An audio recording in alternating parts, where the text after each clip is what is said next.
Good evening বন্ধুসকল।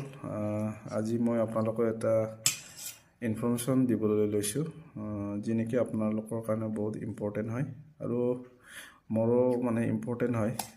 তো মইতো কৰি ল'লোঁ, আপোনালোকক কৰি ল'ব।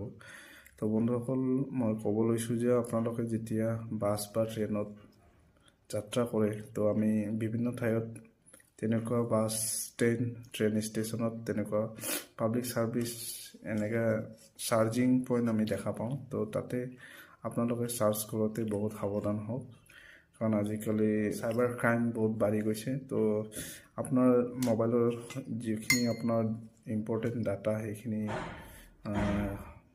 মানে অনবৰতে সেইটো হেক হৈ যাব পাৰে। তো সেই ডাটাখিনি আপোনাৰ ছেভ বা চিকিউৰ কৰাৰ কাৰণে আপোনাৰ মোবাইলতে কিছুমান ছেটিং আছে, যিটো আপোনালোকে কৰি ল'ব পাৰে। তো সেই ছেটিংখিনি আপোনালোকক মই কেনেকৈ কৰে সেইটো সৰু এটা ডেমো দেখাম আপোনালোকক। তো আপোনালোকে আজিয়ে সেই ছেটিংখিনি চেঞ্জ কৰি ল'ব, কাৰণ কেতিয়া কাৰ লগত কি হয় কোনোৱে ক'ব নোৱাৰে। তো গতিকে আপোনালোকে মোবাইলৰ যিখিনি সৰু ছেটিং আছে সেইটো আজিয়ে আপোনালোকে চেঞ্জ কৰি ল'ব। তো বন্ধুসকল, এইদৰে আপোনালোকৰ মোবাইলতো ছেটিং আছে। তো ছেটিঙত প্ৰথমতে গৈ কিনে এনেকৈ ছেটিং ক্লিক কৰিছোঁ। ইয়াতে চাৰ্চ কৰিলোঁ। চাৰ্চ লিখি ইয়াত USB লিখিব। USB লিখাৰ পিছত আপোনালোকৰ এনেকুৱা আহিব, ডিফল্ট USB কনফিগাৰেশ্যন বুলি আছে, ইয়াত ক্লিক কৰি ল'ব।